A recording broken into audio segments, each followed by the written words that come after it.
Punjabi radio ਜੁਆ ਸੇ ਸੁਣ ਰਿਹਾ ਸਾਰੇ ਸਰੋਤਿਆਂ ਨੂੰ ਬਲਵਿੰਦਰ ਕੌਰ ਵੱਲੋਂ ਪਿਆਰ ਭਰੀ ਸਤਿ ਸ਼੍ਰੀ ਅਕਾਲ। ਪ੍ਰੋਗਰਾਮ ਖਬਰ ਤੇ ਨਜ਼ਰ ਵਿੱਚ ਹੋਣਗੇ ਸਾਡੇ ਨਾਲ ਬਲਤੇਜ ਪੰਨੂ ਜੀ ਦੱਸਣਗੇ ਭਾਰਤ ਵਿੱਚ ਪੰਜਾਬ ਦੇ ਵਿੱਚ ਕੀ ਹਾਲਾਤ ਨੇ, ਕੀ ਕੁਛ ਵਾਪਰਿਆ। ਖਬਰਾਂ ਤੋਂ ਪਹਿਲਾਂ ਧੰਨਵਾਦ ਕਰਨਾ ਚਾਹੁੰਦੇ ਸਾਡੇ ਸਪਾਂਸਰ ਦਾ, ਜਿਹੜੇ ਇਸ ਪ੍ਰੋਗਰਾਮ ਨੂੰ ਸਪਾਂਸਰ ਕਰਕੇ ਆਪ ਸਭ ਤੱਕ ਪਹੁੰਚਾ ਰਹੇ ਨੇ। ਮਨਜੀਤ ਸਿੰਘ ਦੀਵਾਨਾ ਫਰੈਜ਼ਨੋ, Jagtar Singh Anandpuri Fremont, Ranveer Singh Rana Bakersfield, Jarnail Singh ਲੈਨਵੁੱਡ, Sukhwinder Singh Fremont, Satnam Singh Shergill Salma, Gurdeep Singh Virdi ਕਲੋਬਸ। ਬਹੁਤ ਬਹੁਤ ਧੰਨਵਾਦ ਕਰਦੇ ਹਾਂ ਪ੍ਰੋਗਰਾਮਾਂ ਨੂੰ ਸਪਾਂਸਰ ਕਰਦੇ ਹੋ, ਸਭ ਤੱਕ ਪਹੁੰਚਾਉਂਦੇ ਹੋ। ਸਾਡੇ ਨਾਲ ਜੁੜ ਚੁੱਕੇ ਨੇ ਬਲਤੇਜ ਪੰਨੂ ਜੀ, ਸਤਿ ਸ਼੍ਰੀ ਅਕਾਲ, ਸਵਾਗਤ ਹੈ ਜੀ। ਜੀ ਧੰਨਵਾਦ ਜੀ, ਬਹੁਤ ਮਿਹਰਬਾਨੀ।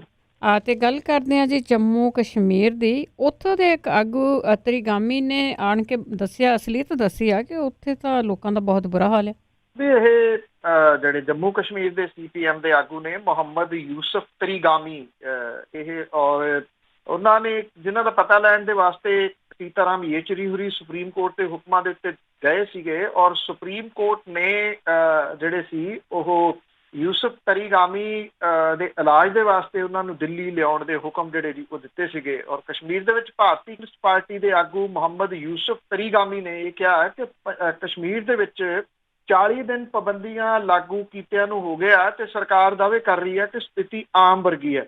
ਉਹਨੇ ਇਹ ਗੱਲ ਕਹੀ ਹੈ ਕਿ ਇਸ ਤਰ੍ਹਾਂ ਦੀਆਂ ਰੋਕਾਂ ਤੁਸੀਂ ਦਿੱਲੀ ਜਾਂ ਦੇਸ਼ ਦੇ ਕਿਸੇ ਹੋਰ ਸ਼ਹਿਰ ਦੇ ਵਿੱਚ ਲਾ ਕੇ ਵੇਖੋ, ਫਿਰ ਤੁਹਾਨੂੰ ਜਿਹੜਾ ਜੀ ਉਹ ਪਤਾ ਲੱਗੂਗਾ ਵਪਾਰ, ਕਾਰੋਬਾਰ, ਹਸਪਤਾਲ, ਸਕੂਲ ਤੇ ਮੀਡੀਆ ਦੀ ਹਾਲਤ ਕਿਹੋ ਜਿਹੀ ਜਿਹੜੀ ਉਹ ਹੁੰਦੀ ਆ। ਤਰੀਗਾਮੀ ਨੇ ਇਹ ਗੱਲ ਕਹੀ ਹੈ ਕਿ ਸਰਕਾਰ ਇਹ ਗੱਲ ਕਿਹੜੇ ਮੂੰਹ ਦੇ ਨਾਲ ਕਹਿ ਰਹੀ ਆ ਕਿ ਹਰ ਚੀਜ਼ ਕਾਬੂ ਦੇ ਵਿੱਚ ਹੈ। ਸਰਕਾਰ ਦਾ ਦਾਅਵਾ ਹੈ ਕਿ ਕੋਈ ਵੀ ਨਹੀਂ ਮਰਿਆ। ਉਹਨੇ ਇਹ ਗੱਲ ਕਹੀ ਆ ਕਿ ਮੈਂ ਕਹਿ ਰਿਹਾ ਕਿ ਕਸ਼ਮੀਰੀ ਮਰ ਰਹੇ ਆ। ਸੂਬੇ ਦੇ ਵਿੱਚ ਘੁੱਟਣ ਦਾ ਮਾਹੌਲ ਹੈ। ਸਾਬਕਾ ਮੁੱਖ ਮੰਤਰੀ ਫਾਰੂਕ ਅਬਦੁੱਲਾ ਨੂੰ ਹਿਰਾਸਤ ਦੇ ਵਿੱਚ ਰੱਖਣ ਦੀ ਆਲੋਚਨਾ ਕਰਦਿਆਂ ਤਰੀਗਾਮੀ ਨੇ ਇਹ ਗੱਲ ਕਹੀ ਆ ਕਿ ਉਹਨਾਂ ਇਹ ਕਿਹਾ ਕਿ ਸਰਹੱਦ ਪਾਰ ਲੋਕ ਇਸ ਗੱਲ ਲਈ ਤਾੜੀਆਂ ਵਜਾ ਰਹੇ ਆ ਕਿ ਜੋ ਕੰਮ ਉਹ ਨਹੀਂ ਕਰ ਸਕੇ ਉਹ ਸਰਕਾਰ ਜਿਹੜਾ ਜੀ ਉਹ ਕਰ ਰਹੀ ਹੈ। CPM ਦੇ ਜਨਰਲ ਸਕੱਤਰ ਸੀਤਾਰਾਮ ਯੇਚੁਰੀ ਦੇ ਨਾਲ ਪ੍ਰੈਸ ਕਾਨਫਰੰਸ ਨੂੰ ਸੰਬੋਧਨ ਜਿਹੜਾ ਜੀ ਉਹ ਕਰਦਿਆਂ ਹੋਇਆ CPM ਦੇ ਇਹ ਆਗੂ ਜਿਹੜਾ ਤਰੀਗਾਮੀ ਹੈ ਜੀ, ਉਹਨਾਂ ਨੇ ਇਹ ਸਾਰੇ ਖੁਲਾਸੇ ਜਿਹੜੇ ਜੀ ਉਹ ਦਿੱਲੀ ਦੇ ਵਿੱਚ ਜਿਹੜੇ ਸੀ ਉਹ ਕੀਤੇ। ਔਰ ਉਹਨਾਂ ਨੇ ਇਹ ਵੀ ਜਿਹੜਾ ਜੀ ਕਿਹਾ ਕਿ ਕਸ਼ਮੀਰ ਦੇ ਵਿੱਚ ਜੋ ਵਾਪਰ ਰਿਹਾ ਉਹ ਦੇਸ਼ ਦੇ ਹਿੱਤ ਦੇ ਵਿੱਚ ਨਹੀਂ ਆ। ਉਹਨਾਂ ਨੇ ਕਿਹਾ ਕਿ ਮੈਂ ਫਾਰੂਕ ਅਬਦੁੱਲਾ ਤੇ ਹੋਰ ਆਗੂ ਅੱਤਵਾਦੀ ਨਹੀਂ ਆ, ਇਸ ਕਰਕੇ ਇਹ ਬੜਾ ਭਿਆਨਕ ਸਮਾਂ ਹੈ, ਮੈਂ ਬਹੁਤ ਜ਼ਿਆਦਾ ਪਰੇਸ਼ਾਨ ਆ। ਤਰੀਗਾਮੀ ਨੇ ਕਿਹਾ ਕਿ ਉਹ 5 ਅਗਸਤ ਤੋਂ ਘਰ ਦੇ ਵਿੱਚ ਨਜ਼ਰਬੰਦ ਜਿਹੜੇ ਜੀ ਉਹ ਸੀਗੇ। ਤਰੀਗਾਮੀ ਨੂੰ ਯੇਚੁਰੀ ਦੇ ਵੱਲੋਂ ਸੁਪਰੀਮ ਕੋਰਟ ਤੋਂ ਉਹਨਾਂ ਦੀ ਸਿਹਤ ਸੰਬੰਧੀ ਜਿਹੜਾ ਸੀ ਉਹ ਲਿਆਉਣ ਤੋਂ ਬਾਅਦ ਏਮਸ ਦੇ ਵਿੱਚ ਸੁਪਰੀਮ ਕੋਰਟ ਦੇ ਹੁਕਮਾਂ ਦੇ ਉੱਤੇ ਉਹਦੇ ਇਲਾਜ ਦੇ ਵਾਸਤੇ ਜਿਹੜਾ ਜੀ ਉਹ ਲਿਆਂਦਾ ਗਿਆ ਜੀ। ਉਹਨੇ ਇਹ ਵੀ ਗੱਲ ਕਹੀ ਕਿ ਦੇਸ਼ ਦੀ ਏਕਤਾ ਦੀ ਖਾਤਰ ਕਸ਼ਮੀਰ ਅਸਾਲਟਾਂ ਦੇ ਅਧੀਨ ਹੈ। ਉਹਨੇ ਇਹ ਵੀ ਕਿਹਾ ਕਿ ਸਾਡਾ ਪੱਖ ਵੀ ਸੁਣੋ, ਕਸ਼ਮੀਰ ਦੇ ਲੋਕਾਂ ਦਾ ਪੱਖ ਵੀ ਸੁਣੋ। ਜੰਮੂ ਤੇ ਕਸ਼ਮੀਰ ਦੇ ਲੋਕਾਂ ਨੇ ਧਰਮ ਨਿਰਪੱਖ ਭਾਰਤ ਦੇ ਨਾਲ ਰਹਿਣ ਦਾ ਜਿਹੜਾ ਜੀ ਉਹ ਫੈਸਲਾ ਕੀਤਾ ਹੋਇਆ। ਉਹਨਾਂ ਨੇ ਕਿਹਾ ਕਿ ਅਸੀਂ ਸਾਰੇ ਸ਼ਾਂਤਮਈ ਢੰਗ ਦੇ ਨਾਲ ਰਹਿਣਾ ਚਾਹੁੰਦੇ ਹਾਂ। ਔਰ ਇਸ ਸਮੇਂ ਕਸ਼ਮੀਰੀ ਰਾਜਸੀ ਆਗੂ ਜਿਹੜੇ ਜੇਲ੍ਹਾਂ ਦੇ ਵਿੱਚ ਡੱਕੇ ਹੋਏ ਨੇ, ਜਿਹੜੇ ਕਸ਼ਮੀਰ ਦੇ ਵਿੱਚ ਜੋ ਕੁਝ ਵਾਪਰ ਰਿਹਾ ਉਹ ਦੇਸ਼ ਦੇ ਹਿੱਤ ਦੇ ਵਿੱਚ ਜਿਹੜਾ ਜੀ ਉਹ ਨਹੀਂ ਗਾ। ਉਧਰ ਜਿਹੜੇ ਸੀਨੀਅਰ ਕਾਂਗਰਸੀ ਆਗੂ ਨੇ ਕਪਿਲ ਸਿੱਬਲ ਨੇ ਇਹ ਗੱਲ ਕਹੀ ਆ ਕਿ MDMK ਦੇ ਆਗੂ ਵਾਈਕੋ ਦੇ ਵੱਲੋਂ ਸੁਪਰੀਮ ਕੋਰਟ ਦੇ ਵਿੱਚ ਦਾਇਰ ਪਟੀਸ਼ਨ ਤੋਂ ਬਾਅਦ ਸਰਕਾਰ ਨੇ ਜੰਮੂ ਕਸ਼ਮੀਰ ਦੇ ਸਾਬਕਾ ਮੁੱਖ ਮੰਤਰੀ ਫਾਰੂਕ ਅਬਦੁੱਲਾ ਦੇ ਵਿਰੁੱਧ ਸਖਤ ਜਨਤਕ ਸੁਰੱਖਿਆ ਕਾਨੂੰਨ PSA ਜਿਹੜਾ ਜੀ ਉਹ ਲਾ ਦਿੱਤਾ। ਉਹਨਾਂ ਨੇ ਇਹ ਗੱਲ ਕਹੀ ਹੈ ਕਿ 81 ਸਾਲਾ ਫਾਰੂਕ ਅਬਦੁੱਲਾ ਜਿਹੜਾ ਕਿ ਨੈਸ਼ਨਲ ਕਾਨਫਰੰਸ ਪਾਰਟੀ ਦਾ ਸਰਪ੍ਰਸਤ ਹੈ, ਉਹ 5 ਅਗਸਤ ਤੋਂ ਆਪਣੇ ਘਰ ਦੇ ਵਿੱਚ ਜਿਹੜਾ ਜੀ ਉਹ ਨਜ਼ਰ ਬੰਦ ਹੈ ਜੀ। ਉਹਨਾਂ ਨੇ ਇਹ ਗੱਲ ਕਹੀ ਹੈ ਜੀ ਕਪਿਲ ਸਿੱਬਲ ਨੇ ਕਿ ਪਹਿਲਾਂ ਇਹ ਕਿਹਾ ਗਿਆ ਸੀਗਾ ਗ੍ਰਹਿ ਮੰਤਰੀ ਦੇ ਵੱਲੋਂ ਕਿ ਫਾਰੂਕ ਅਬਦੁੱਲਾ ਨੂੰ ਨਾ ਤਾਂ ਹਿਰਾਸਤ ਦੇ ਵਿੱਚ ਲਿਆ ਗਿਆ, ਨਾ ਜਿਹੜਾ ਜੀ ਉਹ ਗ੍ਰਿਫਤਾਰ ਕੀਤਾ ਗਿਆ ਜੀ। ਉਹਨਾਂ ਨੇ ਇਹ ਗੱਲ ਕਹੀ ਆ ਕਿ PSA ਦੇ ਤਹਿਤ ਇਉਂ ਇਸ ਆਗੂ ਨੂੰ ਜਿਹੜਾ ਜੀ ਉਹ ਕੈਦ ਕਰ ਦੇਣਾ ਗੈਰ ਕਾਨੂੰਨੀ ਹੈ ਜੀ। ਅਤੇ ਅੱਗੇ ਗੱਲ ਕਰਦੇ ਹਾਂ ਕਾਂਗਰਸੀ ਵਿਧਾਇਕ, ਉਹਨਾਂ ਨੇ ਸੁਨੀਲ ਜਾਖੜ ਦੇ ਕੋਲ ਰੋਣੇ ਰੋਏ। ਬਿਲਕੁਲ ਜੀ, ਐਕਚੁਅਲੀ ਇੱਕ ਪਾਸੇ ਤਾਂ ਸਰਕਾਰ ਦੇ ਬਹੁਤ ਵੱਡੇ ਵੱਡੇ ਇਸ਼ਤਿਹਾਰ ਜਿਹੜੇ ਜੀ ਉਹ ਆ ਰਹੇ ਆ ਅਖਬਾਰਾਂ ਦੇ ਵਿੱਚ ਫੁੱਲ ਸਫੇ ਦੇ, ਕਿਉਂਕਿ ਅੱਧਾ ਸਮਾਂ ਸਰਕਾਰ ਦਾ ਬੀਤ ਗਿਆ ਔਰ ਇਹ ਦਾਅਵੇ ਕੀਤੇ ਜਾ ਰਹੇ ਆ ਕਿ ਸਰਕਾਰ ਨੇ ਉਹ ਕੰਮ ਕੀਤੇ ਆ ਜਿਹੜੇ ਪਿਛਲੇ ਸਮੇਂ ਦੇ ਦੌਰਾਨ ਹੋਏ ਨਹੀਂ। ਇਹ ਵੀ ਗੱਲ ਜਿਹੜੀ ਦੀ ਉਹ ਵੱਖਰੀ ਆ ਕਿ ਅਕਾਲੀ ਦਲ ਤੇ ਕਾਂਗਰਸ ਇਹ ਜਾਣ ਬੁੱਝ ਕੇ ਜਿਹੜਾ ਦੀ ਇੱਕ ਜਾਣਾ ਦੋਸ਼ਦਾ ਆਉਂਦਾ, ਫਿਰ ਦੂਜਾ ਜਾਣਾ ਉਹਦਾ ਜਿਹੜਾ ਦੀ ਉਹ ਜਵਾਬ ਦਿੰਦਾ ਕਿ ਆਹ ਕੰਮ ਨਹੀਂ ਹੋਏ, ਆਹ ਕੰਮ ਨਹੀਂ ਹੋਏ। ਜੇ ਵਿਕਰਮ ਮਜੀਠੀਆ ਹੋਰਾਂ ਨੇ ਸਵਾਲ ਉਠਾਤੇ ਤੇ ਮੁੱਖ ਮੰਤਰੀ ਹੋਰੀ 6-6 7-7 ਸਫ਼ਿਆਂ ਦਾ ਸਪਸ਼ਟੀਕਰਨ ਜਿਹੜਾ ਦੀ ਉਹ ਦੇਈ ਜਾਂਦੇ, ਜਿਹੜੇ ਕਿ ਕਿਸੇ ਗੱਲ ਦਾ ਸਪਸ਼ਟੀਕਰਨ ਨਹੀਂ ਦਿੰਦੇ। ਉਤੋਂ ਇਹ ਲੱਗਦਾ ਜੀ ਕਿ ਮਿਲ ਮਿਲਾ ਕੇ ਜਿਹੜਾ ਦੀ ਇੱਕ ਦੂਜੇ ਨੂੰ ਪ੍ਰਮੋਟ ਕੀਤਾ ਜਾ ਰਿਹਾ ਤਾਂ ਕਿ ਖਬਰਾਂ ਦੇ ਵਿੱਚ ਜਿਹੜਾ ਜੀ ਉਹ ਨਾਮ ਉਹਨਾਂ ਦਾ ਵੀ ਰਹੇ। ਸੁਨੀਲ ਜਾਖੜ ਨੇ ਆਪਣੀ ਜਿਹੜੀ ਕਮਾਨ ਸੀਗੀ ਪੰਜਾਬ ਕਾਂਗਰਸ ਦੀ ਦੁਬਾਰਾ ਤੋਂ ਸੰਭਾਲੀ ਤੇ ਇਹ ਗੱਲ ਜਿਹੜੀ ਜੀ ਕਹਿਤੀ ਕਿ ਪੰਜਾਬ ਸਰਕਾਰ ਦੀਆਂ ਤਾਕਤਾਂ ਅਫਸਰਸ਼ਾਹੀ ਦੇ ਹੱਥਾਂ ਦੇ ਵਿੱਚੋਂ ਲੈ ਕੇ ਪਾਰਟੀ ਵਰਕਰਾਂ ਨੂੰ ਸੌਂਪੀਆਂ ਜਿਹੜੀਆਂ ਜੀ ਉਹ ਜਾਣਗੀਆਂ। ਇਹ ਵੀ ਕਿਹਾ ਕਿ ਵੋਟਾਂ ਰਾਹੀਂ ਕਾਂਗਰਸ ਦੀ ਸਰਕਾਰ ਬਣਾਉਣ ਵਾਲੇ ਪਾਰਟੀ ਵਰਕਰ ਆਮ ਲੋਕਾਂ ਅੱਗੇ ਜਵਾਬਦੇਹ ਹੁੰਦੇ ਆ ਤੇ ਸਰਕਾਰ ਦੀ ਤਾਕਤ ਉਹਨਾਂ ਦੇ ਹੱਥਾਂ ਦੇ ਵਿੱਚ ਦੇਣ ਨਾਲ ਹੀ ਸਰਕਾਰੀ ਕਾਰਗੁਜ਼ਾਰੀ ਬਿਹਤਰ ਹੋ ਸਕਦੀ ਆ। ਜਦੋਂ ਕਾਂਗਰਸ ਭਵਨ ਦੇ ਵਿੱਚ ਪਾਰਟੀ ਦੇ ਮੰਤਰੀਆਂ, ਵਿਧਾਇਕਾਂ, ਜ਼ਿਲ੍ਹਾ ਪ੍ਰਧਾਨਾਂ, ਅਹੁਦੇਦਾਰਾਂ ਦੇ ਨਾਲ ਮੀਟਿੰਗ ਤੋਂ ਬਾਅਦ ਉਹਨਾਂ ਨੇ ਜਿਹੜੀ ਜੀ ਪ੍ਰੈਸ ਨੂੰ ਜਿਹੜਾ ਜੀ ਉਹ ਸੰਬੋਧਨ ਕੀਤਾ ਤਾਂ ਉਹਦੇ ਵਿੱਚ ਜਿਹੜਾ ਸੀ ਜਾਖੜ ਹੋਰਾਂ ਨੇ ਇਹ ਗੱਲ ਜਿਹੜੀ ਦੀ ਉਹ ਕਹੀ ਕਿ ਜਿਹੜੇ 6 ਵਿਧਾਇਕਾਂ ਨੂੰ ਲਾਇਆ ਗਿਆ ਮੁੱਖ ਮੰਤਰੀ ਦੇ ਸਲਾਹਕਾਰ, ਉਹਨਾਂ ਨੇ ਕਿਹਾ ਕਿ ਜਿਹੜੇ ਸਿਆਸਤ ਦੀ ਨਬਜ਼ ਜਾਣਦੇ ਆ ਉਹਨਾਂ ਨੂੰ ਲਾਇਆ ਗਿਆ, ਜਿਨ੍ਹਾਂ ਨੇ ਦੂਜੇ ਇਮਤਿਹਾਨ ਦਿੱਤੇ ਹੋਏ ਆ ਉਹਨਾਂ ਨੂੰ ਪਾਸੇ ਜਿਹੜਾ ਜੀ ਕੀਤਾ ਜਾਣਾ ਜ਼ਰੂਰੀ ਜਿਹੜਾ ਉਹ ਸੀਗਾ। ਇਹ ਵੀ ਪਤਾ ਲੱਗਾ ਹੈ ਕਿ ਇਹਦੇ ਵਿੱਚ ਜਿੰਨੇ ਇਹ ਜਿਹੜੇ ਵਿਧਾਇਕ ਸੀਗੇ ਕਾਂਗਰਸ ਦੇ, ਉਹਨਾਂ ਨੇ ਲਗਾਤਾਰ ਜਿਹੜਾ ਇੱਕੋ ਹੀ ਸਵਾਲ ਉਠਾਇਆ ਕਾਂਗਰਸ ਦੇ ਪ੍ਰਧਾਨ ਦੇ ਮੂਹਰੇ ਕਿ ਅਫਸਰਸ਼ਾਹੀ ਉਹਨਾਂ ਦੀ ਨਹੀਂ ਸੁਣਦੀ, ਉਹਨਾਂ ਦਾ ਕੋਈ ਕੰਮ ਨਹੀਂ ਹੋ ਰਿਹਾ, ਕਿਸੇ ਦਫ਼ਤਰ ਦੇ ਵਿੱਚ ਉਹਨਾਂ ਦੀ ਕੋਈ ਪੁੱਛਗਿੱਛ ਜਿਹੜੀ ਆ ਜੀ ਉਹ ਨਹੀਂ ਆ। ਇਹ ਵੀ ਕਿਹਾ ਜਾ ਰਿਹਾ ਹੈ ਕਿ ਜਿਹੜਾ ਪਾਰਟੀ ਪ੍ਰਧਾਨ ਨੇ ਇਹ ਗੱਲ ਕਹੀ ਹੈ ਕਿ ਭਾਵੇਂ ਉਹ ਸਿਮਰਜੀਤ ਸਿੰਘ ਬੈਂਸ ਦੇ ਵੱਲੋਂ ਗੁਰਦਾਸਪੁਰ ਦੇ ਡਿਪਟੀ ਕਮਿਸ਼ਨਰ ਦੇ ਨਾਲ ਕੀਤੇ ਵਰਤਾਓ ਤੋਂ ਸਹਿਮਤ ਨਹੀਂ, ਪਰ ਉਹ ਇਸ ਗੱਲ ਤੇ ਧਾਰਨੀ ਹੈ ਕਿ ਅਫਸਰਾਂ ਨੂੰ ਲੋਕਾਂ ਦੇ ਨਾਲ ਉਹਨਾਂ ਦੇ ਸੇਵਕਾਂ ਵਾਂਗ ਪੇਸ਼ ਜਿਹੜਾ ਜੀ ਉਹ ਆਉਣਾ ਚਾਹੀਦਾ। ਜਿਹੜੀ ਇਹ ਅੰਦਰ ਸੀਗੀ ਵਿਧਾਇਕਾਂ ਦੀ ਤੇ ਡਿਸਟ੍ਰਿਕਟ ਪ੍ਰੈਜ਼ੀਡੈਂਟ ਦੀ ਜਿਹੜੀ ਪਾਰਟੀ, ਉੱਥੇ ਇਹ ਰੋਸਿਆਂ ਦੇ ਵਿੱਚ ਹੀ ਜਿਹੜਾ ਜੀ ਉਹ ਨਿਕਲ ਗਈ। ਸਾਰਿਆਂ ਨੇ ਇੱਕੋ ਗੱਲ ਜਿਹੜੀ ਦੀ ਕਹੀ ਕਿ ਕਾਂਗਰਸ ਜਿਹੜੀ ਆ ਉਹ ਲਗਾਤਾਰ ਪੰਜਾਬ ਦੇ ਵਿੱਚ ਉਹਦੀ ਗਰਾਊਂਡ ਜਿਹੜੀ ਆ ਜੀ ਉਹ ਗਵਾਚ ਰਹੀ ਆ, ਕਿਉਂਕਿ ਕਿਸੇ ਵਰਕਰ ਦਾ ਕੋਈ ਕੰਮ ਨਹੀਂ ਹੋ ਰਿਹਾ। ਵਿਧਾਇਕ ਕਹਿੰਦੇ ਜਦੋਂ ਸਾਨੂੰ ਕੋਈ ਨਹੀਂ ਪੁੱਛਦਾ ਤੇ ਫਿਰ ਵਰਕਰਾਂ ਨੂੰ ਕਿਹਨੇ ਜਿਹੜਾ ਜੀ ਉਹ ਪੁੱਛਣਾ। ਇਹ ਵੀ ਸਾਫ਼ ਕੀਤਾ ਗਿਆ ਕਿ ਜਿਹੜੇ ਸੁਨੀਲ ਜਾਖੜ ਨੇ ਉਹ ਕੋਈ ਜਿਹੜੀ ਆ ਜੀ ਜ਼ਿਮਨੀ ਚੋਣ ਨਹੀਂ ਲੜਨਗੇ, ਜਿਹੜੀਆਂ ਕਿ ਕੁਝ ਸੀਟਾਂ ਦੇ ਉੱਤੇ ਜ਼ਿਮਨੀ ਚੋਣ ਜਿਹੜੀ ਆ ਜੀ ਉਹ ਹੋਣੀ ਆ। ਆਸ਼ਾ ਕੁਮਾਰੀ ਹੁਰੀ ਵੀ ਇਸ ਮੀਟਿੰਗ ਦੇ ਵਿੱਚ ਜਿਹੜਾ ਜੀ ਉਹ ਹਾਜ਼ਰ ਸਨ। ਇਹ ਵੀ ਜਿਹੜੇ ਪ੍ਰਤਾਪ ਸਿੰਘ ਬਾਜਵਾ ਨੇ ਉਹਨਾਂ ਨੇ ਇਹਦੇ ਉੱਤੇ ਜਿਹੜਾ ਜੀ ਉਹ ਸਵਾਲ ਉਠਾਏ ਇਸ ਮੀਟਿੰਗ ਦੇ ਉੱਤੇ ਕਿ ਰਾਜ ਸਭਾ ਦੇ ਮੈਂਬਰਾਂ ਨੂੰ ਸੱਦਿਆ ਹੀ ਨਹੀਂ ਗਿਆ ਤੇ ਜਿਹੜੇ ਬਾਕੀ ਸਵਾਲ ਉਠਾਏ ਸੀ ਉਹਦੇ ਉੱਤੇ ਵੀ ਜਿਹੜੇ ਸੀ ਉਹ ਜਾਖੜ ਸਾਹਿਬ ਨੇ ਇਹ ਗੱਲ ਕਹੀ ਕਿ ਜਿਹੜੀ ਸਰਕਾਰ ਹੈ ਉਹ ਬੇਅਦਬੀਆਂ ਵਾਲੇ ਮਾਮਲੇ ਦੇ ਉੱਤੇ ਔਰ ਚਿੱਟੇ ਵਾਲੇ ਮਾਮਲੇ ਦੇ ਉੱਤੇ ਲਗਾਤਾਰ ਜਿਹੜਾ ਜੀ ਉਹ ਕੰਮ ਕਰ ਰਹੀ ਆ, ਪਰ ਪਿਛਲੇ ਕੁਝ ਮਹੀਨਿਆਂ ਤੋਂ ਪੂਰੇ ਦੇ ਪੂਰੇ ਸੀਨ ਦੇ ਵਿੱਚੋਂ ਗਾਇਬ ਰਹੇ ਸੁਨੀਲ ਜਾਖੜ ਹੋਰਾਂ ਦੇ ਉੱਤੇ ਸਵਾਲਾਂ ਦੀ ਝੜੀ ਜਿਹੜੀ ਜੀ ਉਹ ਵਿਧਾਇਕਾਂ ਦੀ ਇਸ ਕਰਕੇ ਲੱਗ ਗਈ ਕਿ ਉਹ ਰੀਚੇਬਲ ਨੇ ਔਰ ਉਹ ਕਿਸੇ ਜਗ੍ਹਾ ਦੇ ਉੱਤੇ ਅਜਿਹੇ ਸਵਾਲ ਜਿਹੜੇ ਜੀ ਉਹ ਕਰ ਹੀ ਨਹੀਂ ਸਕਦੇ, ਉਹਨਾਂ ਕੋਲੇ ਪਲੇਟਫਾਰਮ ਅਜਿਹਾ ਜਿਹੜਾ ਜੀ ਉਹ ਹੈ ਨਹੀਂਗਾ ਜੀ। ਤੇ ਜਿਹੜਾ ਆਪਾਂ ਹੁਣ ਪੰਜਾਬੀ ਦੀ ਗੱਲ ਕਰੀਏ, ਪੰਜਾਬੀ ਸਾਹਿਤ ਜਿਨ੍ਹਾਂ ਨੇ ਪੰਜਾਬੀ ਬਾਰੇ ਬੋਲਿਆ ਸੀ ਉਹਨਾਂ ਸਾਹਿਤਕਾਰਾਂ ਨੇ ਮਾਫੀ ਮੰਗੀ। ਐਕਚੁਅਲੀ ਜੀ ਇਹ ਦੋ ਸੀਗੇ ਜਿਹੜੇ ਹਿੰਦੀ ਤੇ ਉਰਦੂ ਸਾਹਿਤਕਾਰਾਂ ਨੇ ਪੰਜਾਬੀ ਜਗਤ ਤੋਂ ਸਿੱਧੇ ਜਾਂ ਅਸਿੱਧੇ ਤੌਰ ਦੇ ਉੱਤੇ ਮਾਫੀ ਜਿਹੜੀ ਆ ਜੀ ਉਹ ਮੰਗੀ ਆ। ਇਹ ਜਿਹੜੀ ਦੀ ਇੱਕ ਤਾਂ ਇਹਦੇ ਵਿੱਚ ਸਰਦਾਰ ਪੰਛੀ ਹੁਰੀ ਨੇ, ਉਹਨਾਂ ਨੇ ਇਹ ਗੱਲ ਕਹੀ ਆ ਕਿ ਕੁਝ ਸ਼ਬਦ ਜਿਹੜੇ ਸੀਗੇ ਉਹਨਾਂ ਤੋਂ ਗਲਤੀ ਦੇ ਨਾਲ ਜਿਹੜਾ ਜੀ ਉਹ ਨਿਕਲ ਗਏ, ਕਿਉਂਕਿ ਜਿਸ ਦਿਨ ਭਾਸ਼ਾ ਵਿਭਾਗ ਜਿਹੜਾ ਪੰਜਾਬੀ ਦੇ ਵਾਸਤੇ ਬਣਾਇਆ ਗਿਆ ਸੀ ਉੱਥੇ ਹਿੰਦੀ ਦਾ ਸਮਾਗਮ ਜਿਹੜਾ ਜੀ ਉਹ ਹੋ ਰਿਹਾ ਸੀਗਾ। ਉਸ ਦਿਨ ਸਰਦਾਰ ਪੰਛੀ ਹੁਰੀ ਉੱਥੇ ਬੋਲਣ ਦੇ ਵਾਸਤੇ ਜਿਹੜਾ ਜੀ ਆਏ ਸੀ, ਉਹਨਾਂ ਨੇ ਕੁਝ ਭੱਦੇ ਕਿਸਮ ਦੀਆਂ ਟਿੱਪਣੀਆਂ ਜਿਹੜੀਆਂ ਜੀ ਉਹ ਕੀਤੀਆਂ ਸੀਗੀਆਂ ਔਰ ਪੰਜਾਬੀ ਨੂੰ ਝਗੜਾਲੂਆਂ ਦੀ ਭਾਸ਼ਾ ਜਿਹੜਾ ਉਹ ਕਿਹਾ ਸੀਗਾ। ਉਹਨਾਂ ਨੇ ਇਸ ਗੱਲ ਤੋਂ ਜਿਹੜੀ ਮੁਆਫੀ ਮੰਗੀ ਆ, ਉਮਰ ਦਾ ਤਕਾਜ਼ਾ ਜਿਹੜਾ ਜੀ ਹੋਣ ਕਰਕੇ ਇਹ ਕਿਹਾ ਕਿ ਉਹ ਤਾਂ ਆਪ ਪੰਜਾਬੀ ਦੇ ਵਿੱਚ ਜਿਹੜਾ ਜੀ ਉਹ ਲਿਖਦੇ ਰਹੇ ਨੇ, ਉਹ ਪੰਜਾਬੀ ਵਿਰੋਧੀ ਨਹੀਂ ਜਿਹੜਾ ਹੋ ਸਕਦੇ।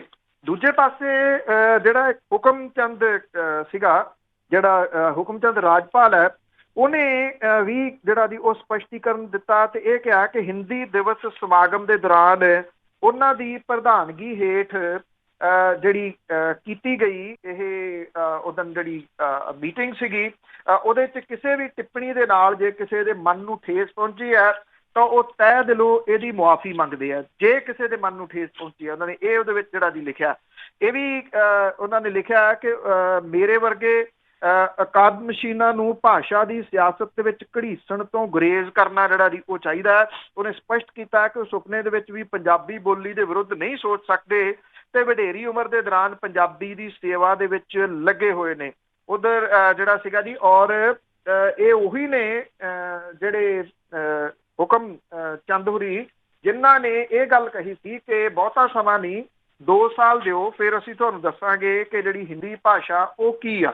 ਕਿਉਂਕਿ ਇਹ ਮਾਮਲਾ ਜਿਹੜਾ ਸੀਗਾ ਜੀ ਉਹ ਭਖ ਗਿਆ ਔਰ ਉਸ ਤੋਂ ਬਾਅਦ ਇੱਕ ਜਿਹੜਾ ਬਿਆਨ ਸੀਗਾ ਉਹ ਹੁਕਮ ਚੰਦ ਰਾਜਪਾਲ ਨੂੰ ਇਹਦੇ ਸਬੰਧ ਦੇ ਵਿੱਚ ਜਿਹੜਾ ਜੀ ਉਹ ਦੇਣਾ ਪਿਆ। ਦੂਜੇ ਪਾਸੇ ਸਰਕਾਰ ਜਿੱਥੋਂ ਤੱਕ ਹੈ ਉਹਦੀ ਅਣਗਹਿਲੀ ਅਜੇ ਵੀ ਉਸੇ ਤਰੀਕੇ ਦੇ ਨਾਲ ਜਾਰੀ ਹੈ। ਉਚੇਰੀ ਸਿੱਖਿਆ ਦੇ ਬਾਰੇ ਮੰਤਰੀ ਤ੍ਰਿਪਤ ਰਜਿੰਦਰ ਸਿੰਘ ਬਾਜਵਾ ਜਿਹੜੇ ਭਾਸ਼ਾ ਵਿਭਾਗ ਦੇ ਵਿੱਚ ਕੱਲ ਆਏ ਸਨ, ਉਹਨਾਂ ਨੇ ਇਹ ਗੱਲ ਕਹੀ ਕਿ ਜਿਹੜੇ ਮਾਤ ਭਾਸ਼ਾ ਦੇ ਖਿਲਾਫ ਇਹ ਮਾਮਲਾ ਐਵੇਂ ਅਚਨਚੇਤ ਜਿਹੜਾ ਜੀ ਉਹ ਵਰਤਾਰਾ ਸੀਗਾ। ਕਹਿੰਦੇ ਮਾਫੀ ਮੰਗ ਲਈ ਤੇ ਇਸ ਮੁੱਦੇ ਦੇ ਉੱਤੇ ਭੋਗ ਜਿਹੜਾ ਜੀ ਉਹ ਪਾਇਆ ਜਾਣਾ ਚਾਹੀਦਾ। ਪਰ ਗੱਲ ਇਹ ਆ ਕਿ ਇਹ ਜਿਹੜੇ ਸਿਆਸੀ ਲੋਕ ਨੇ ਕਦੀ ਵੀ ਕਿਸੇ ਵੀ ਮੁੱਦੇ ਦੀ ਗੰਭੀਰਤਾ ਨੂੰ ਨਹੀਂ ਸਮਝਦੇ ਜੀ, ਕਿਉਂਕਿ ਉਹਨਾਂ ਨੂੰ ਲੱਗਦਾ ਹੈ ਕਿ ਸਭ ਕੁਝ ਚੰਗਾ। ਦੂਸਰਾ, ਉਹਨਾਂ ਨੂੰ ਇਹ ਵੀ ਲੱਗਦਾ ਕਿ ਜੇ ਇਹ ਮੁੱਦੇ ਜਿਹੜੇ ਜੀ ਉੱਭਰਦੇ ਰਹਿਣਗੇ ਤੇ ਸਰਕਾਰਾਂ ਦੀਆਂ ਨਾ ਅਹਿਲੀਅਤ ਜਿਹੜੀਆਂ ਗੱਲਾਂ ਨੇ ਉਹ ਉਹਦੇ ਹੇਠ ਦੱਬੀਆਂ ਰਹਿਣਗੀਆਂ। ਬਿਲਕੁਲ ਜੀ, ਉਹਨਾਂ ਨੂੰ ਕੀ, ਉਹ ਤਾਂ ਕਹਿੰਦੇ ਹੁਣ ਕਦੋਂ ਮਿੱਟੀ ਪਵੇ ਇਹਨਾਂ ਤੇ। ਤੇ ਅੱਗੇ ਗੱਲ ਕਰਦੇ ਹਾਂ ਕੇਂਦਰੀ ਪੰਜਾਬੀ ਲੇਖਕ ਸਭਾ ਦੀ। ਉਹ ਵੀ ਨਿਤਰਿਆ ਪੰਜਾਬੀ ਜਿਹੜੀ ਭਾਸ਼ਾ ਆ ਉਸ ਦੇ ਇੱਕ ਰਾਸ਼ਟਰ ਇੱਕ ਭਾਸ਼ਾ ਦੇ ਬਿਆਨ ਦੇ ਵਿਰੁੱਧ। ਉਹਦੀ ਹੈ ਤਾਂ ਇੱਥੇ ਜਥੇਬੰਦੀਆਂ ਤਾਂ ਅਥਾਹ ਨੇ ਜੀ, ਪਰ ਉਹਨਾਂ ਦੇ ਵਿੱਚੋਂ ਅਜੇ ਬਹੁਤੀਆਂ ਜਿਹੜੀਆਂ ਜੀ ਉਹ ਬੋਲਣ ਨਹੀਂ ਲੱਗੀਆਂ। ਪਤਾ ਨਹੀਂ ਕਿਸ ਚੀਜ਼ ਨੂੰ ਉਡੀਕਦੀਆਂ ਨੇ। ਨਾ ਜਿਹੜੇ ਜੀ ਕੋਈ ਗਾਇਕ ਵਗੈਰਾ ਇਹਦੇ ਉੱਤੇ ਜਿਹੜਾ ਜੀ ਉਹ ਮੂਹਰੇ ਆਏ ਆ, ਜਿਹੜੇ ਬਹੁਤ ਇਹ ਹੁੱਬ ਕੇ ਗੱਲ ਕਹਿੰਦੇ ਕਿ ਉਹ ਪੰਜਾਬੀ ਬੋਲੀ ਦੀ ਸੇਵਾ ਜਿਹੜੀ ਜੀ ਉਹ ਕਰ ਰਹੇ ਆ। ਇਸ ਮੁੱਦੇ ਦੇ ਉੱਤੇ ਖੁੱਲ੍ਹ ਕੇ ਕੋਈ ਨਹੀਂ ਅਜੇ ਤੱਕ ਜਿਹੜਾ ਜੀ ਉਹ ਸਾਹਮਣੇ ਆਇਆ। ਜਿਹੜੀ ਕੇਂਦਰੀ ਪੰਜਾਬੀ ਲੇਖਕ ਸਭਾ ਆ ਉਹਨੇ ਭਾਸ਼ਾ ਵਿਭਾਗ ਦੇ ਵਿੱਚ ਜਿਹੜੇ ਡਾਕਟਰ ਤੇਜਵੰਤ ਸਿੰਘ ਮਾਨ ਦੇ ਨਾਲ ਕੀਤੇ ਜਿਹੜਾ ਦੁਰਵਿਹਾਰ ਆ ਉਹਨੂੰ ਜਿੱਥੇ ਨਿੰਦਿਆ, ਉੱਥੇ RSS ਦੇ ਇੱਕ ਭਾਸ਼ਾ ਇੱਕ ਰਾਸ਼ਟਰ ਦੇ ਸੰਕਲਪ ਵੱਲ ਲਿਜਾਣ ਦੇ ਜਿਹੜੇ ਯਤਨ ਨੇ ਉਹਦੇ ਖਿਲਾਫ ਸਮੂਹ ਲੇਖਕ ਭਾਈਚਾਰੇ ਨੂੰ ਇਕਜੁੱਟ ਹੋਣ ਦਾ ਜਿਹੜਾ ਜੀ ਉਹ ਸੱਦਾ ਦਿੱਤਾ। ਇਹ ਗੱਲ ਕਹੀ ਗਈ ਆ ਕਿ ਜਦੋਂ ਡਾਕਟਰ ਤੇਜਵੰਤ ਮਾਨ ਨੂੰ ਆਪਣੀ ਗੱਲ ਕਹਿਣ ਤੋਂ ਰੋਕਿਆ ਜਾ ਰਿਹਾ ਸੀ ਤੇ ਗਾਲੀ ਗਲੋਚ ਜਿਹੜਾ ਜੀ ਕਰਦਿਆਂ ਧਮਕੀਆਂ ਦਿੱਤੀਆਂ ਜਾ ਰਹੀਆਂ ਸਨ, ਉਦੋਂ ਭਾਰਤ ਦੇ ਗ੍ਰਹਿ ਮੰਤਰੀ ਅਮਿਤ ਸ਼ਾਹ ਹੁਰੀ ਹਿੰਦੀ ਦਿਵਸ ਦੇ ਬਹਾਨੇ ਸਮੁੱਚੇ ਮੁਲਕ ਦੇ ਵਿੱਚ ਸਿਰਫ ਹਿੰਦੀ ਭਾਸ਼ਾ ਨੂੰ ਥੋਪਣ ਦਾ ਸੰਕਲਪ ਇਹ ਕਹਿ ਕੇ ਪੇਸ਼ ਕਰ ਰਹੇ ਸੀ ਕਿ ਅੱਜ ਭਾਰਤ ਨੂੰ ਇੱਕ ਭਾਸ਼ਾ ਇੱਕ ਰਾਸ਼ਟਰ ਵਜੋਂ ਤਸੱਵਰ ਕਰਨ ਦੀ ਜਿਹੜੀ ਜੀ ਉਹ ਲੋੜ ਹੈ। ਇਹ ਜਿਹੜਾ ਲੇਖਕ ਮੰਚ ਹੈ ਉਹਨੇ ਇਹ ਗੱਲ ਜਿਹੜੀ ਕਹੀ ਆ ਕਿ ਦੇਸ਼ ਭਰ ਦੇ ਲੇਖਕ, ਵਿਦਵਾਨ ਤੇ ਚਿੰਤਕ ਜਿਹੜੇ ਨੇ ਉਹਨਾਂ ਦੀ ਬੁਨਿਆਦੀ ਇਹ ਲੋੜ ਹੈ ਕਿ ਉਹ ਆਪੋ ਆਪਣੀ ਭਾਸ਼ਾ ਦੇ ਵਾਸਤੇ ਡਟ ਕੇ ਜਿਹੜਾ ਜੀ ਉਹ ਖੜੇ ਹੋਣ।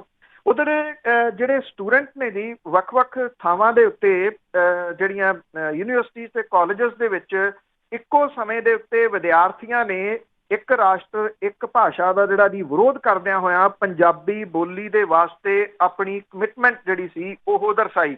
ਵੱਖ-ਵੱਖ ਥਾਵਾਂ ਦੇ ਉੱਤੇ ਸਾਈਨ ਬੋਰਡ ਲੈ ਕੇ ਨਿਕਲੇ ਇਹ ਵਿਦਿਆਰਥੀ ਜਿਹੜੇ ਜੀ ਕਹਿ ਰਹੇ ਸਨ ਕਿ ਉਹਨਾਂ ਦੀ ਭਾਸ਼ਾ ਜਿਹੜੀ ਮਾਂ ਬੋਲੀ ਆ ਉਹ ਸਭ ਤੋਂ ਪਹਿਲੇ ਨੰਬਰ ਦੇ ਉੱਤੇ ਆ। ਉਹ ਕਿਸੇ ਭਾਸ਼ਾ ਦੇ ਵਿਰੋਧੀ ਨਹੀਂ, ਪਰ ਆਪਣੀ ਬੋਲੀ ਨੂੰ ਕਿਸੇ ਵੀ ਹਾਲਤ ਦੇ ਵਿੱਚ ਨਹੀਂ ਜਿਹੜਾ ਜੀ ਉਹ ਛੱਡਣਗੇ। ਥਾਂ ਦੇ ਉੱਤੇ ਜਿਹੜੇ ਵਿਚਾਰ ਸੀਗੇ ਇਹਦੇ ਉੱਤੇ ਦਿੰਦਿਆਂ ਹੋਇਆਂ ਜਿਹੜੇ ਮਾਹਰ ਨੇ ਉਹਨਾਂ ਨੇ ਇਹ ਗੱਲਾਂ ਵੀ ਜਿਹੜੀਆਂ ਦੀ ਕਹੀਆਂ ਕਿ ਵੱਖ-ਵੱਖ ਭਾਸ਼ਾਵਾਂ ਜਿਹੜੀਆਂ ਨੇ ਮੁਲਕ ਦੇ ਵਿੱਚ ਬੋਲੀਆਂ ਜਾਂਦੀਆਂ ਉਹਦਾ ਇੱਕ ਬਿਊਟੀ ਹੈ ਇਹ ਕਿ ਜਿਹਦੇ ਕਰਕੇ ਇੱਕ ਮੁਲਕ ਜਿਹੜਾ ਜੀ ਉਹ ਹੈ। ਉਹ ਇਹ ਕਹਿੰਦੇ ਕਿ ਜੇ ਭਾਸ਼ਾਵਾਂ ਜਿਹੜੀਆਂ ਉਹ ਹੌਲੀ-ਹੌਲੀ ਖਤਮ ਹੋ ਜਾਣਗੀਆਂ ਤੇ ਫਿਰ ਇਹ ਰੰਗ ਬਰੰਗੇ ਜਿਹੜੇ ਭਾਸ਼ਾਈ ਇੱਕ ਜਿਹੜੇ ਉੱਥੋਂ ਦੇ ਕਲਚਰ ਨੇ ਉਹਨਾਂ ਦੇ ਉੱਤੇ ਵੀ ਇੱਕ ਵੱਡੀ ਸੱਟ ਜਿਹੜੀ ਜੀ ਉਹ ਵੱਜੂਗੀ। ਇਹ ਵੈਸੇ ਬੜੀ ਦੇਰ ਤੋਂ ਬਾਅਦ ਜਿਹੜਾ ਜੀ ਉਹ ਵੇਖਣ ਨੂੰ ਮਿਲਿਆ ਕਿ ਨਵੀਂ ਜਿਹੜੀ ਪੀੜ੍ਹੀ ਆ, ਨੌਜਵਾਨ ਜਿਹੜੀ ਪੀੜ੍ਹੀ ਆ, ਉਹ ਭਾਸ਼ਾ ਦੇ ਵਾਸਤੇ ਇਉਂ ਜਿਹੜੀ ਆ ਉਹ ਆਪਣੇ ਹੋਸਟਲਾਂ ਤੋਂ ਬਾਹਰ ਨਿਕਲੀ ਹੋਵੇ।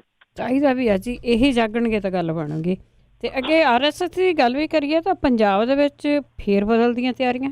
ਉਹਦੀ ਜਿਹੜੀ ਭਾਰਤੀ ਜਨਤਾ ਪਾਰਟੀ ਆ ਉਹਦੀ ਕਿਉਂਕਿ ਜਿਹੜਾ ਮਾਈ ਬਾਪ ਹੈ ਜੀ ਉਹ RSS ਹੈ, ਤੇ ਉਹਦੇ ਵੱਲੋਂ ਜਿਹੜੀ ਪੰਜਾਬ ਦੇ ਵਿੱਚ ਜਿਹੜੀ ਕੋਸ਼ਿਸ਼ ਕੀਤੀ ਜਾ ਰਹੀ ਆ ਲਗਾਤਾਰ ਕਿ ਕਿਸੇ ਨਾ ਕਿਸੇ ਤਰੀਕੇ ਦੇ ਨਾਲ ਇੱਥੇ ਆਪਣੇ ਪੈਰ ਜਿਹੜੇ ਆ ਉਹ ਆਜ਼ਾਦਾਨਾ ਤੌਰ ਦੇ ਉੱਤੇ ਜਮਾਏ ਜਾ ਸਕਣ। ਉਹਦੇ ਵਾਸਤੇ ਉਹਨਾਂ ਦੇ ਵੱਲੋਂ ਜਿਹੜਾ ਇੱਥੇ ਖੋਲੀ ਗਈ ਹੈ ਜੀ ਮੈਂਬਰਸ਼ਿਪ ਵੀ ਭਾਰਤੀ ਜਨਤਾ ਪਾਰਟੀ ਦੀ ਪੰਜਾਬ ਦੇ ਵਿੱਚ। ਆਧਾਰ RSS ਦਾ ਕਿੰਨਾ ਆ ਇਹ ਸਭ ਨੂੰ ਪਤਾ ਹੈ, ਥਾਂ ਥਾਂ ਦੇ ਉੱਤੇ ਉਹ ਵੜੀ ਤਾਂ ਹੋਈ ਹੈ ਜੀ।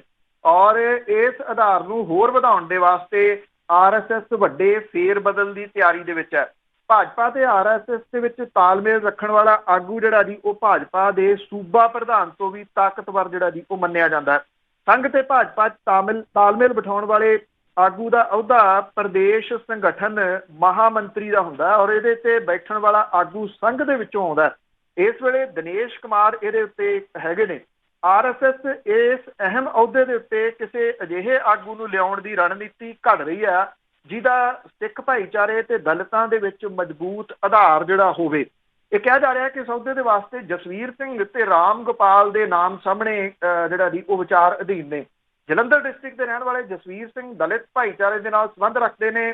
ਹੁਣ ਉਹ ਸਿੱਖੀ ਸਰੂਪ ਦੇ ਵਿੱਚ ਨੇ। ਉਹਨਾਂ ਦੇ ਕੋਲੇ ਰਾਸ਼ਟਰੀ ਸਿੱਖ ਸੰਗਤ ਦਾ ਉੱਤਰੀ ਭਾਰਤ ਦੇ ਸੂਬਿਆਂ ਦਾ ਚਾਰਜ ਹੈ। ਉਹ ਆਪਣੇ ਮੁੱਖ ਦਫ਼ਤਰ ਅੰਬਾਲਾ ਤੋਂ ਇਹਨਾਂ ਸੂਬਿਆਂ ਦਾ ਕੰਮਕਾਜ ਵੇਖ ਰਹੇ ਆ। ਦੂਜੇ ਆਗੂ ਰਾਮ ਗੋਪਾਲ ਨੇ ਜਿਹਦੇ ਕੋਲੇ ਇਸ ਸਮੇਂ ਹਰਿਆਵਲ ਦਾ ਕੰਮ ਹੈ। RSS ਪੰਜਾਬ ਦੇ ਵਿੱਚ ਆਪਣਾ ਆਧਾਰ ਮਜ਼ਬੂਤ ਕਰਨ ਤੇ ਖਾਸ ਕਰਕੇ ਪੇਂਡੂ ਇਲਾਕਿਆਂ ਦੇ ਵਿੱਚ ਆਪਣਾ ਪ੍ਰਭਾਵ ਜਿਹੜਾ ਜੀ ਉਹ ਵਧਾਉਣਾ ਚਾਹੁੰਦੀ ਆ। ਇੱਥੇ ਪੰਜਾਬ ਦੇ ਵਿੱਚ ਜਿਹੜਾ ਸੀ ਸਹਿ ਚਾਲਕ ਰਹਿ ਚੁੱਕੇ ਜਗਦੀਸ਼ ਗਗਨੇਜਾ ਨੂੰ ਸਾਲ 2016 ਦੇ ਵਿੱਚ ਜਦੋਂ ਕਤਲ ਕਰ ਦਿੱਤਾ ਗਿਆ ਸੀਗਾ ਤੇ ਉਹਨਾਂ ਦੀ ਮੌਤ ਤੋਂ ਬਾਅਦ RSS ਦੀਆਂ ਗਤੀਵਿਧੀਆਂ ਦੇ ਵਿੱਚ ਜਿਹੜੀ ਜੀ ਉਹ ਖੜੋਤ ਆ ਗਈ ਸੀਗੀ। ਹੁਣ ਜੇ RSS ਜਿਹੜੀ ਹੈ ਜੀ ਇਹਨਾਂ ਦੋਵਾਂ ਦੇ ਵਿੱਚੋਂ ਕਿਸੇ ਇੱਕ ਨੂੰ ਲਿਆਉਂਦੀ ਆ ਤੇ ਉਹਦੀਆਂ ਇਹ ਸਰਗਰਮੀਆਂ ਕਿਹੋ ਜਿਹੀਆਂ ਜਿਹੜੀਆਂ ਹੋਣਗੀਆਂ ਜਿਹੜੀਆਂ ਕਿ ਉਹ ਆਰੰਭੂਗਾ, ਕਿਉਂਕਿ ਰਾਸ਼ਟਰੀ ਸਿੱਖ ਸੰਗਤ ਦੇ ਨਾਲ ਜਿਹੜੇ ਜੀ ਜੁੜੇ ਹੋਏ ਹੋਣ ਕਰਕੇ ਜਿਹੜਾ ਜਸਵੀਰ ਸਿੰਘ ਹੈ ਉਹਦੇ ਧਾਰਮਿਕ ਕੰਮਾਂ ਦੇ ਵਿੱਚ ਵੀ ਜਿਹੜੇ ਸਿੱਖ ਮਾਮਲਿਆਂ ਦੇ ਉਹਦੇ ਵਿੱਚ ਵੀ ਕੋਈ ਨਾ ਕੋਈ ਜਿਹੜੀ ਉਹ ਸਰਗਰਮੀ ਆਉਣ ਦੀ ਜਿਹੜੀ ਉਹ ਸੰਭਾਵਨਾ ਹੈ ਜਿਹਨੂੰ ਕਿ ਬਾਅਦ ਦੇ ਵਿੱਚ ਸਿਆਸੀ ਤੌਰ ਦੇ ਉੱਤੇ ਵਰਤਿਆ ਜਾਊਗਾ ਜੀ। ਤੇ ਅੱਗੇ ਗੱਲ ਕਰਦੇ ਹਾਂ, ਦਮਦਮਾ ਸਾਹਿਬ ਦੇ ਵਿੱਚ ਗੁਰੂ ਕੀ ਕਾਸ਼ੀ ਕੈਂਪਸ ਖਾਲੀ ਹੋਣ ਲੱਗਾ।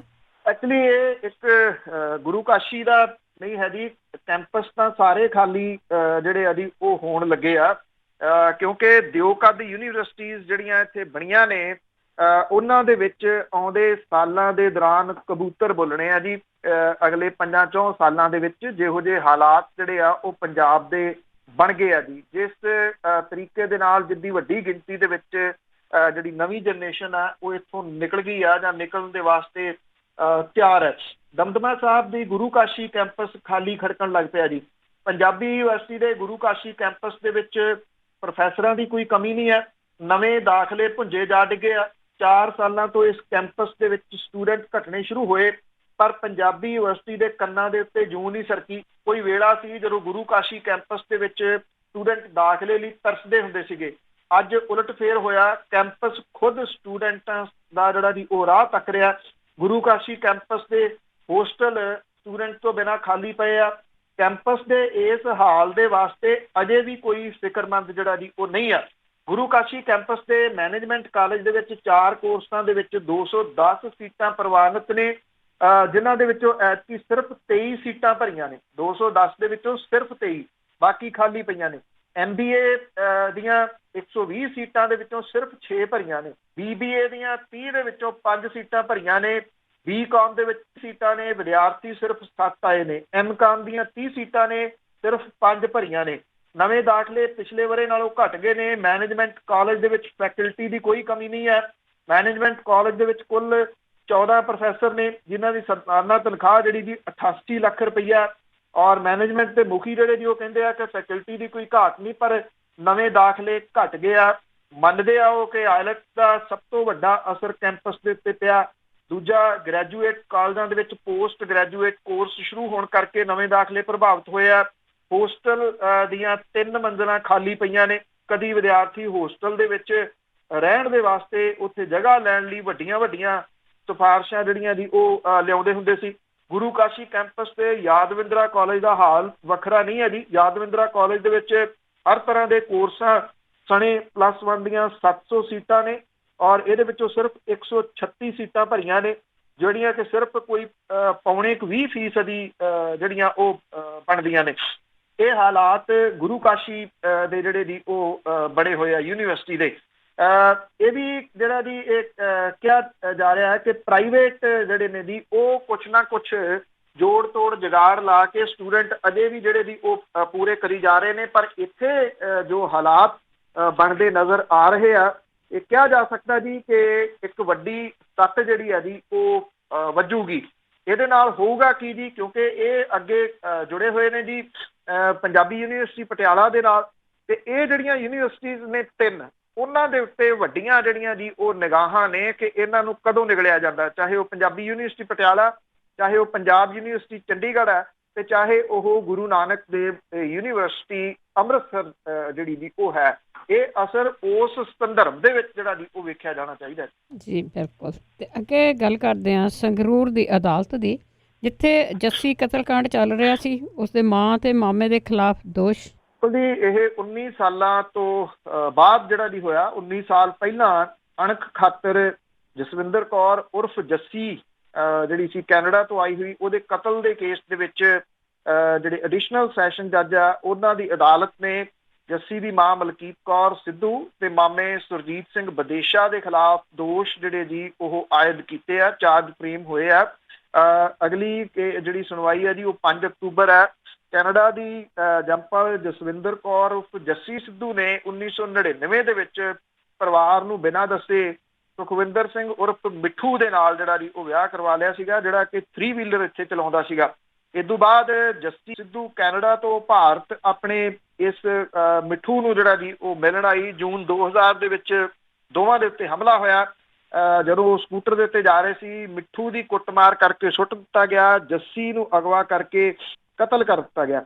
ਔਰ ਇਹਦੇ ਸੁਣਵਾਈ ਦੇ ਦੌਰਾਨ ਭਾਰਤ ਦੇ ਵਿੱਚ ਅਦਾਲਤ ਨੇ 3 ਵਿਅਕਤੀਆਂ ਨੂੰ ਦੋਸ਼ੀ ਜਿਹੜਾ ਠਹਿਰਾਇਆ ਸੀਗਾ, ਜਦੋਂ ਕਿ ਕੈਨੇਡੀਅਨ ਨਾਗਰਿਕ ਮਲਕੀਤ ਕੌਰ ਸਿੱਧੂ ਤੇ ਸੁਰਜੀਤ ਸਿੰਘ ਵਿਦੇਸ਼ਾ ਜਨਵਰੀ ਦੇ ਵਿੱਚ ਭਾਰਤ ਜਿਹੜਾ ਜੀ ਉਹ ਲਿਆਂਦਾ ਗਿਆ ਸੀਗਾ, ਜਿਹੜੇ ਕਿ NRI ਜੇਲ੍ਹ ਕਪੂਰਥਲਾ ਦੇ ਵਿੱਚ ਬੰਦ ਨੇ। ਜਿਹੜੀ ਇਹ ਅਦਾਲਤ ਸੀਗੀ ਜੀ, ਇਹਦੇ ਵਿੱਚ ਇਹ ਕੇਸ ਚੱਲ ਰਿਹਾ ਹੈ। ਇਹਦੇ ਵਿੱਚ ਮੁਦਈ ਜਿਹੜਾ ਹੈ ਸੁਖਵਿੰਦਰ ਉਰਫ ਮਿੱਠੂ ਜਿਹੜਾ ਜੀ, ਉਹਦੇ ਵੱਲੋਂ ਜਿਹੜੀ ਇਸ ਕੇਸ ਦੀ ਕਾਰਵਾਈ ਕੀਤੀ ਜਾ ਰਹੀ ਆ। ਇਹਦੇ ਵਿੱਚ ਧਾਰਾਵਾਂ ਜਿਹੜੀਆਂ ਸੁਰਜੀਤ ਸਿੰਘ ਵਿਦੇਸ਼ਾ ਦੇ ਖਿਲਾਫ ਲੱਗੀਆਂ ਨੇ, ਉਹਦੇ ਵਿੱਚ 302 ਕਤਲ, 307 ਇਰਾਦਾ ਕਤਲ, 120 ਜਿਹੜੇ ਜੀ ਸਬੂਤ ਮਿਟਾਉਣ ਵਾਲੀਆਂ ਜਿਹੜੀਆਂ ਉਹ ਧਾਰਾਵਾਂ ਲੱਗੀਆਂ ਨੇ। ਹੁਣ ਇਹ ਜਿਹੜੇ ਜੀ ਦੋਸ਼ ਆਇਦ ਹੋਣ ਤੋਂ ਬਾਅਦ ਇਸ ਮਾਮਲੇ ਦੇ ਵਿੱਚ ਜਿਹੜੀ ਜੀ ਅੱਗੇ ਕਾਰਵਾਈ ਚੱਲੂਗੀ। ਕਿੰਨਾ ਕੁ ਸਮਾਂ ਲੱਗਦਾ ਹੈ, ਕਿੰਨੇ ਕੁ ਗਵਾਹ ਜਿਹੜੇ ਆ ਜੀ ਉਹ ਰਹਿ ਗਏ ਆ, ਇਸ ਚੀਜ਼ ਦੇ ਉੱਤੇ ਬਹੁਤਾ ਕੁਛ ਨਿਰਭਰ ਕਰਦਾ ਹੈ। ਇੱਕ ਚੀਜ਼ ਜਿਹੜੀ ਉਹਨਾਂ ਦੇ ਵੱਡੀ ਵਿਰੋਧ ਦੇ ਵਿੱਚ ਇਹ ਜਾ ਰਹੀ ਹੈ ਕਿ ਇਸ ਮਾਮਲੇ ਦੇ ਵਿੱਚ 3 ਜਾਣਿਆਂ ਨੂੰ ਪਹਿਲਾਂ ਸਜ਼ਾ ਹੋ ਚੁੱਕੀ ਹੋਈ ਹੈ ਜੀ। ਅਖੀਰ ਦੇ ਵਿੱਚ ਰਾਜਸਥਾਨ ਦੀ ਜੇ ਗੱਲ ਕਰੀਏ ਤਾਂ ਉੱਥੇ ਦੇ ਬਸਪਾ ਦੇ ਜਿਹੜੇ ਆ ਉਹਨਾਂ ਨੂੰ ਧੱਕਾ ਲੱਗਾ ਆ, ਸਾਰੇ ਲੀਡਰ ਉਹਨਾਂ ਦੇ ਵਿਧਾਇਕ ਆ ਉਹ ਕਾਂਗਰਸ ਵਿੱਚ ਸ਼ਾਮਲ ਹੋ ਗਏ।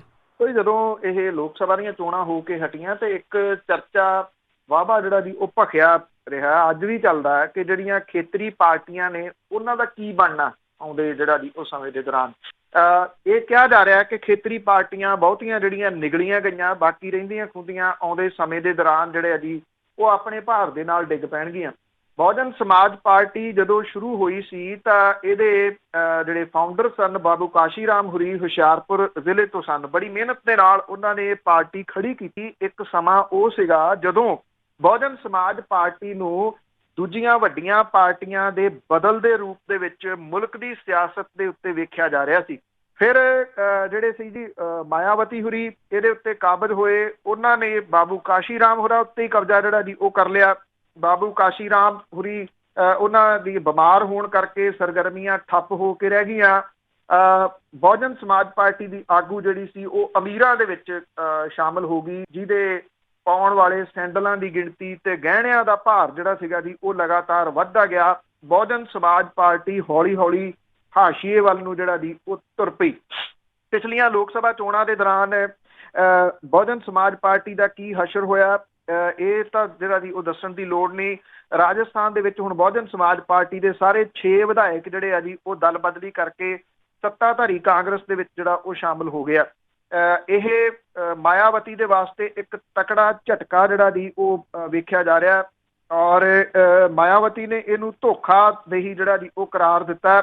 ਨਗਰ ਕੌਂਸਲ ਤੇ ਨਿਗਮ ਚੋਣਾਂ ਦੇ ਨਾਲ 2 ਵਿਧਾਨ ਸਭਾ ਸੀਟਾਂ ਲਈ ਜ਼ਿਮਨੀ ਚੋਣਾਂ ਛੇਤੀ ਹੋਣ ਜਾ ਰਹੀਆਂ ਨੇ। ਇਹਨਾਂ ਵਿਧਾਇਕਾਂ ਦੇ ਸ਼ਾਮਲ ਹੋਣ ਦੇ ਨਾਲ ਕਾਂਗਰਸ ਮੈਂਬਰਾਂ ਦੀ ਗਿਣਤੀ ਜਿਹੜੀ 106 ਹੋ ਗਈ ਆ। ਵਿਧਾਨ ਸਭਾ ਦੀ ਕੁੱਲ ਸਮਰੱਥਾ ਜਿਹੜੀ ਹੈ ਜੀ 198 ਮੈਂਬਰਾਂ ਦੀ ਆ। ਕਾਂਗਰਸ ਦੇ ਵਿੱਚ ਸ਼ਾਮਲ ਹੋਏ ਬਸਪਾ ਵਿਧਾਇਕਾਂ 'ਚ ਰਜਿੰਦਰ ਸਿੰਘ ਗੁੱਡਾ, ਜੋਗਿੰਦਰ ਸਿੰਘ ਅਵਾਨਾ, ਵਾਜਿਬ ਅਲੀ, ਲਖਨ ਸਿੰਘ ਮੀਣਾ, ਸੰਦੀਪ ਯਾਦਵ ਤੇ ਦੀਪ ਚੰਦ ਜਿਹੜਾ ਜੀ ਉਹ ਸ਼ਾਮਲ ਹੈ।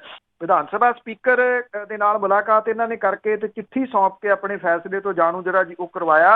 ਇਹ ਤੋਂ ਪਹਿਲਾਂ ਮੁੱਖ ਮੰਤਰੀ ਨਾਲ ਵੀ ਇਹਨਾਂ ਨੇ ਮੁਲਾਕਾਤ ਜਿਹੜੀ ਜੀ ਉਹ ਕੀਤੀ। ਬਸਪਾ ਵਿਧਾਇਕ ਜਿਹੜਾ ਜੀ ਅਸ਼ੋਕ ਗਹਿਲੋਤ ਸਰਕਾਰ ਨੂੰ ਪਹਿਲਾਂ ਬਾਹਰੋਂ ਸਮਰਥਨ ਜਿਹੜਾ ਉਹ ਦੇ ਰਹੇ ਸੀ ਤੇ ਮੁੱਖ ਮੰਤਰੀ ਦੇ ਲਗਾਤਾਰ ਸੰਪਰਕ ਦੇ ਵਿੱਚ ਸੀ।